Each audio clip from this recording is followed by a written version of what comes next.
Hello, everyone. This lesson is about economic cooperation. Uh, so, a lot to do with economics today, and a bit of economic history we're going to look at today to try and explore how states can cooperate in the economic field and how they've done so over the past 100 years, and how that's kind of led to a really integrated world economy. And we're at the point now in the world where states really rely on each other for their basic goods to buy and sell. It's a really interdependent world. Now, we've touched upon lots of similar topics in this unit to do with interdependence and global governance. We've looked at different IGOs, we've looked at different NGOs that operate across state boundaries. We've also seen how collective security as a form of global governance can lead to greater interdependence between states in terms of security. Well, today we're really looking at what we've sort of hinted at before. We're looking at how the world is economically integrated. And many people would argue that it is economic integration that is driving this kind of globalization of the world. So, is that a good thing, though? That's what we're going to explore today, because there are lots of people that would argue that globalization is a very state driven process by hegemonic powers like the USA, and that there are real downsides to globalization, not least the huge environmental problems it's causing. So, that's what we're looking at today. Okay. Two definitions to start us off today. We're really going to be exploring these terms, and you need to be able to kind of deploy these in a sentence by the end of the lesson. Economic integration. Now, it does seem similar to globalization, but it is different. So, economic integration is the unification of economic policies between different states through the partial or full abolition of tariff or non-tariff restrictions and trade. Now, just to remind you, a tariff is almost like a tax on trade. Countries put high taxes on foreign products to stop their economies being flooded by cheap foreign products. That's called a tariff. And in world history, countries have used tariffs in order to make their economy strong. But that doesn't lead to a lot of world trade. If it's too expensive to buy foreign goods, then you don't have much international trade. You can also have non-tariff restrictions. For instance, the fact that if you go to different countries around the world, that there are different electricity plug sockets.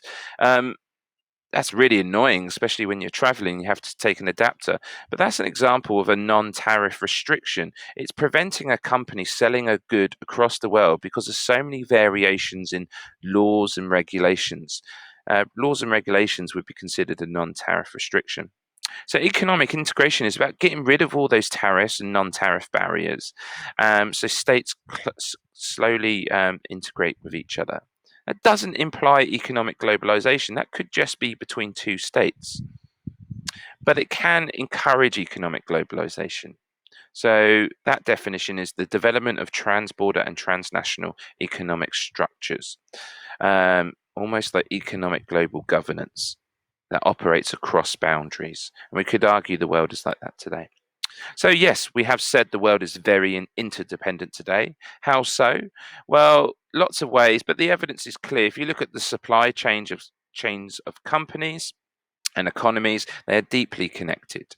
Yes, we know that states still maintain sovereignty economically, but in reality, there's countless news stories. I'm sure if you Google this, of states, finding it hard to really tax global companies, multinational companies. States have lost power in this process of economic globalization. They definitely gained things, but they've also lost power. So, how does economic cooperation work in today's world? Well, as we said, there are different forms of it. We talked about supply chains, but between states, the cooperation can take the form of multilateral and bilateral trade agreements. That's the most common and basic form and oldest form of economic cooperation. State A signs a treaty with State B to buy and sell certain products, therefore gaining resources. That is a trade agreement. But as states have integrated more closely, that's kind of spilled over. Remember, we use that phrase spillover to describe how institutions grow and grow. Well, this happens with international trade. You have a trade agreement between two countries, but they perhaps might need an organization to monitor that agreement, to perhaps look at regulations between them, to kind of harmonize regulations so trade is smooth. Um, and also international production. If I'm a company and my factory is in country B and I need to ship my goods to country A, there's lots of laws and regulations between the different states there that I need to be, harmonizing, reducing if I want to increase trade. So just one trade agreement could lead to pressure to create more um, regional trade agreements. And perhaps over time, you might have what's called trade blocks developing. The great example being the European Union. A trade bloc is a bloc in which trade between all partners has been increased hugely to such an extent that their economies are almost merging as one, or at least working in unison. Okay, and we can go even further above the regional level in global politics to the global level, and above regional trade blocks, we have global governance institutions, and we've looked at these before. Things like the IMF, the World Bank, World Trade Organization, all those organizations designed to facilitate world trade and the global economy, to maintain it, to look after it, to watch out for threats, all those global governance institutions. So there's lots of ways that states cooperate economically at the local, national, regional, international, and global levels. And this map really illustrates, I think this map's quite old now because there are newer ones, but these are some of the biggest trade blocs in the world. The European Union in blue there. There's also something called the European Free Trade Association. That's for states that aren't in the European Union but are geographically in Europe. So we've got Norway, Switzerland, Iceland there. You've also got smaller trades blocks like the Caribbean Community, Pacific Islands Forum, that includes Australia and New Zealand, Papua New Guinea. Yeah, some big ones here. ASEAN, the Free Trade Agreement, Associated Southeast Asian Nations, the Southern Asian Bloc, India, Pakistan, Afghanistan there. The African Union is a big trade bloc, the Arab League also.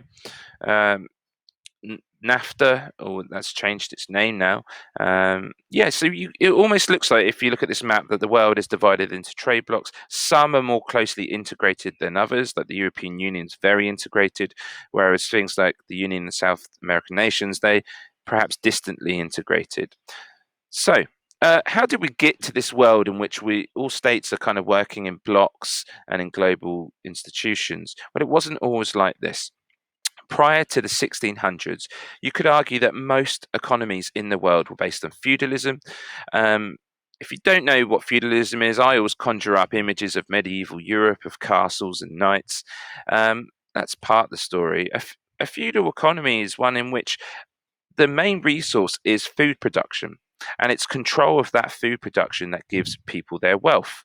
And feudal societies are very traditional, and they have fixed social structures. Like uh, they have a hierarchy in which there's a monarchy, usually of some form, and then you have a nobility of landed lords, barons, or gentry, and below them they have warriors that work for them, knights or samurai in Japan, and then below that you have peasants at the bottom, and everyone has fixed rights. They have fixed patterns of obligation to the people above them. And feudalism, it kind of means the land system. Everything is based on land. So the king owns all the land. He leases it to the people below him that look after it for him. They lease it below. And that system was very stable for most of world history. The production and control of land was the main resource. This is all before the Industrial Revolution. There was little technological innovation because there was no incentive really to make a profit. The king owns all the land, so you can't just start selling your goods at market. But that changed in the 16 and 1700s. There were things called the agricultural revolutions. so many different causes for why these happened in the 1600s: war, technological change. But merchants essentially began to commercialize agriculture. So, and the merchant class, which was a new class in world history at that time, people that made their money from trading goods, they were really looked down on by the rest of the feudal society. But they began to sell surplus goods at markets, and slowly a kind of profit motive emerged in the world, where people would seek to maximize their profits by growing more and more food. So here we have the start of what's called the market system or the market mechanism emerging within countries. Speculating on how much crops are going to be grown and selling those futures at market. You've got the beginnings of stock markets emerging in the world at this time. That changes hugely in the Industrial Revolution in the 1750s onwards, starting in the United Kingdom and then Western Europe and America. The world went through an industrial revolution. It entirely transformed societies. You cannot underscore how big a development the Industrial Revolution was. It completely mechanized at first cotton clothing production and later agriculture. So you had the development of factories, the use of water power, and then later steam power. You had a division of labor in factories, and you had this gradual shift of populations to cities. We call that urbanization. And that completely changed the dynamics of capitalism. You had something called industrial capitalism emerge, which became the dominant model of the world, of how production and wealth is generated in factories now. So the entire economies have to serve that. That model was exported to the third world or the developing world by imperialism, European imperialism, the conquering of Asian, African, South American states. Exported those European ideas of production and economy. And by the early 1900s, the world had developed into a kind of rich and poor. That's what we use the kind of phrasing of developing and developed, okay, to describe how the richer states are often the more developed, the industrialized states, whereas the poorer states are the ones that haven't industrialized, can't afford to, and they just supply industrial countries with their raw materials. And so a really divided world emerged because of the Industrial Revolution, but one in which globalization increased as boundaries were torn down via imperialism. Enterprise capitalism was something that developed a bit later. So what we're looking at now is we've just described how the world went from feudalism to kind of commercialization of agriculture to the Industrial Revolution. And so by the 1900s, capitalism was the dominant economic model. We did have communism emerge. But today we're going to focus just on the three main strands of capitalism that can be found in the world. So if we ask how is the world economy structured, well, it depends on what country you're in. And there are different models of capitalism. The most famous one is enterprise capitalism. That's the kind of capitalism found in the USA, UK, most Anglo-American states. This was based on the ideas of Adam Smith, who really founded modern economics. And today, this might be called neoliberalism. That's kind of had a name change. So, enterprise capitalist countries, they believe that market competition drives growth. So, what they believe is it's that individuals and businesses competing with each other, um, that desire to make profit and competing with each other to make more profit, that's what drives growth. So countries should not regulate their economies at all. They should allow individuals and businesses to do whatever they want in terms of economic growth. So countries should get rid of government regulation. They should have almost no laws in terms of the economy. They should really not spend much on social welfare, and they should let businesses control the economy. Because by doing so, there's a natural equilibrium within capitalism, what Adam Smith called the invisible hand, in that the profit motive creates growth, If businesses make money, they create jobs, so they pass that wealth back down via wages. And the more money a company makes, the more jobs they offer. So it's a win-win virtuous cycle. That's what they would argue. So businesses in these countries, in the USA, UK, they really focus on profit and productivity, squeezing the most profit out of everything. They really oppose trade unions in these countries because why would you want to give more money and rights to workers? That harms the wealth that companies create, and they would argue harms the wealth of everyone eventually. So these countries usually have highly productive economies, but there are huge inequalities within enterprise capitalism. Social capitalism is a more fluffier, friendly version of capitalism. You can find this in Western Europe, parts of it in the UK, but mostly it's based on the German economic model that developed in the 1900s. And it was a more nationalist version of um, capitalism. It was about using capitalism to strengthen nations. And the main idea is that of the social market, in that, yes, we all want to make profit, but that doesn't have to come at the expense of social stability and inequality. You can get workers to work with companies quite successfully and to negotiate with companies on their wages. Um, and therefore workers will work better, they'll be more happy, and if workers are more happy, they're going to be more productive, and that is the way to drive growth. So social capitalism is capitalism with a friendly face. It's about perhaps investing more profit back into workers, into education and welfare.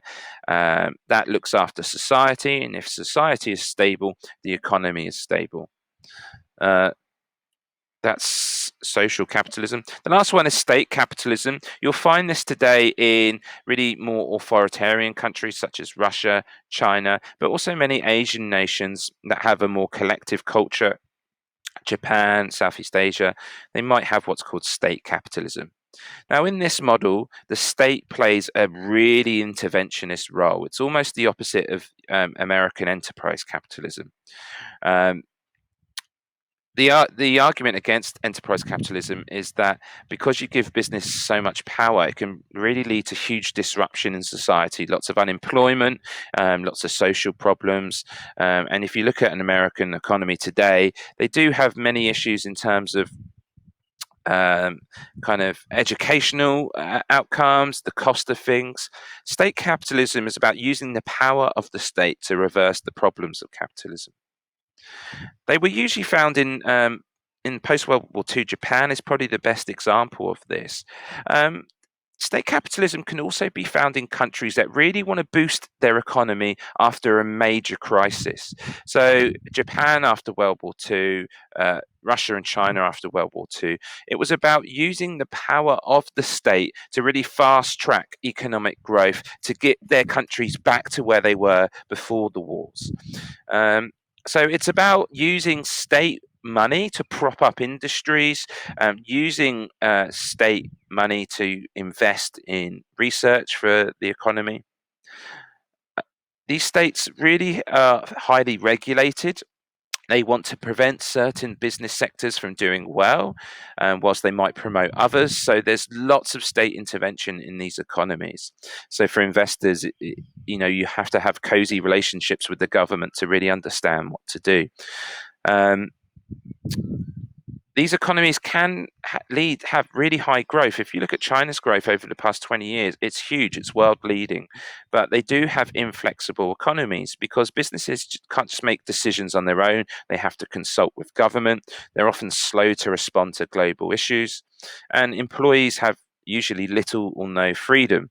They're expected to remain loyal, but in these countries, they do tend to have jobs for life. If you look at the Japanese economic model, it's all about working at big businesses, almost like family run businesses. So they're the three models of the economy. But you could argue the global economy today is led by neoliberalism. This is a form of enterprise capitalism, an extreme form. Some people say it's based on market fundamentalism. It argues that in the later half of the 20th century, even the USA was interfering too much in their economies. Some people would say, quite rightly, to protect workers. But in the 1980s, many economists and big businesses started to argue that we need to liberalize our economies further, get rid of controls by the state on the economy. We need to advocate free trade globally, and we should just let the markets be untouched and do whatever they want. That's why we call it neoliberalism, like classical liberalism. Government should not do any regulation.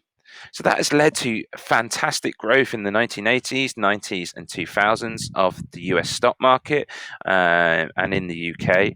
It's led to a financialization of capitalism. You've had this kind of turbo capitalism now where it's all about the stock market with huge investment. But in the past 20 years, there has been a huge increase in, you could argue, greed, inequality, social breakdown, and the welfare states are being really drawn back by these countries. Um, and you could argue the world economy is the most unequal it's ever been because of neoliberalism.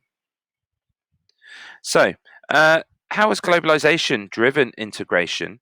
Since 1945, the world has become hyper globalized within the US economy, um, within the world economy. So, since World War II, the US has engineered what was called the Bretton Woods system of international governance institutions to regulate the economy. A cynic here would say the Americans won World War II, therefore they created the system they wanted. But it's led to a really globalized financial system. It's based on the idea of Keynesian policies. It was about state intervention in the economies to boost growth. And the Americans invested billions of US dollars in Europe and other regions. And this kick-started an economic boom in the 50s and 60s. This collapsed in the 1970s, the oil price crisis. There was inflationary pressures. So it led to demands for a new economic system, and that's where neoliberalism came from. And that's been since the 1980s. So today, those old institutions of the Bretton Woods system, those American institutions, they now advocate neoliberalism. And that's increased further with the collapse of communism. So if you ask, why is neoliberalism so popular around the world? Because its only rival, which was communism, it collapsed with the end of the Cold War. After the death of Mao Zedong in China, Deng Xiaoping introduced liberal reforms. They admitted that communism hadn't achieved the economic growth they wanted. In Russia, ended with the Cold War in 1989, 1990. So today we have a really dominant neoliberal economy. Is the world really globalized, though? We keep saying it, but how do we really know? Well, here's some evidence here. If you look at international trade, it's grown at double the rate of production. So more money is made from trade than actually factory production.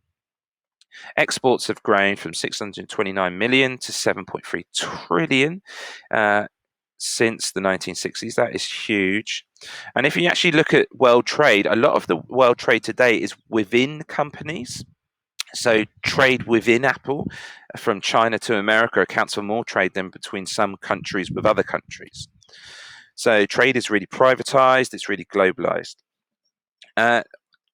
Transnational production is also another indicator of globalization. The fact that transnational corporations, big businesses, account for half of world trade, not states. So most trade is carried out by private businesses now, and most world production is done by private businesses. And so we all know how they can relocate to other states that are more profitable, and they can take advantage of the global economy. There's also the fact that the world is divided. There seems to be a global division of labor between rich and poor states now.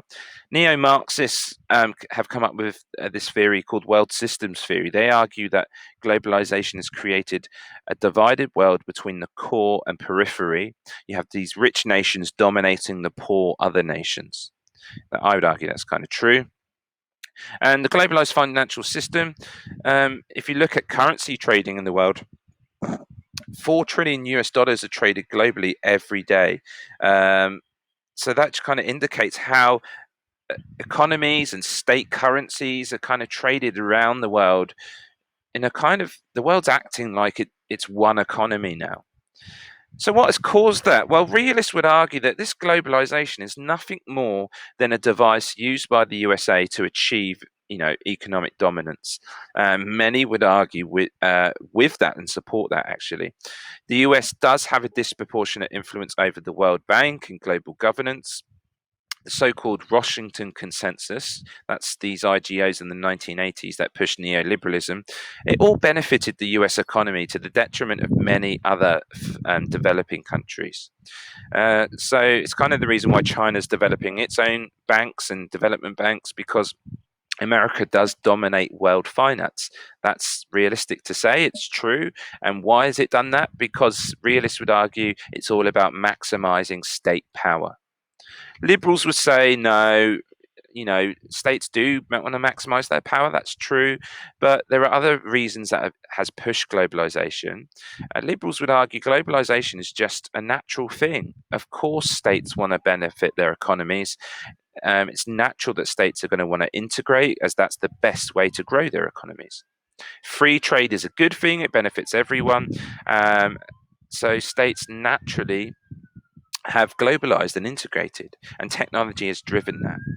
Marxists would argue, almost similar to realists, they would say, yeah, the global economy is driven by these hegemonic powers, like the USA, but it's the dynamic of the state's economic system, the capitalist system, that does that. Um, Capitalist economies, they always need new opportunities for wealth and investment. They need new markets. So they're going to try and dominate the world to sell their products. It's going to create a vastly unequal world in which wealth is concentrated in the hands of a global elite. Is that true? Possibly. So, lastly, let's review the debate of whether globalization is a good or bad thing. Many people think it is a good thing. Why? Well, the profit motive seems to be the most efficient way of generating growth. Capitalist economies have outperformed socialist, communist economies. They're just better at allocating resources, and the market economics of capitalism can benefit everyone. If businesses do well, I do well. There's more jobs. So everyone's a winner, according to this view. It makes everyone rich. States become rich because they specialize in certain goods and services. Transnational corporations spread wealth and technology around the world. Everyone wins. And it also leads to political freedom. Globalization helps to open up authoritarian states. If there's freedom in the economy, then there's going to be more jobs. The states need to loosen their laws to enable capitalist growth. It's going to create more individualism and demands for more rights. China has kind of scuppered that argument, but let's see. Deepening poverty. Well, there are some real problems of capitalism and globalization. Economic globalization does seem to drive inequality. Transnational corporations develop hugely from globalization, as does hegemonic states like the USA. They force poor states to open up their markets. These poor countries are exposed to unfair competition and resource extraction from big companies. Corruption makes it easier in developing nations. So it really deepens world poverty. Politically, you could argue that globalization also reduces democracy around the world and the power of states. Transnational corporations are not publicly accountable. They can make deals with state governments, quite corrupt deals. They don't have to respect certain laws in some countries. They can just move their production. And for poorer states, it's really hard because they want to capture more global investment to become richer. But the only way to do that is to encourage these companies to come in is to cut their taxes, cut their environmental regulation, scale back on welfare projects for workers, to encourage big corporations to come in and take advantage. So there's this downward spiral in which standards are lowered, regulation is lowered, and that bypass, that's done in a way that's not voted on. Often authoritarian leaders push this sort of corrupt dealings with companies. So it leads to destruction of democratic politics. And socially and culturally, you could argue consumerism is not a good thing. Yes, lovely shopping malls, great. But is that a socially, culturally, or almost a morally good thing? I would argue no, and many would. Consumerism and self interest drives capitalism, but it does lead to social instability. This Everything is focused on greed. If you look at advertisement and the advertising industry and the media today, it's all about pushing consumerism. It leads to a loss of cultural and social distinctiveness. Everything's driven by profit rather than higher motives. It could lead to brand cultures in public spaces. Just go into any city and look at the advertising, you're bombarded with it. Um, and even when a counterculture emerges that criticizes globalization and consumerism, give it 5 years, and then, you know, MTV will have these youngsters in this counterculture, and it's almost captured by consumerism again. So there's this real kind of horrible side to global capitalism and globalization that is leading to its consumerization of life, really. Everything is a commodity rather than having a human value. So, economic cooperation, it does lead to huge interdependence in the world. We're now in a globalized world. That's led to huge wealth generation, but has it spread to everyone? Has it created a better world, a more equal world, one in which we can face economic and environmental challenges? Possibly not. How we solve that is up to your generation. That's it today. Well done.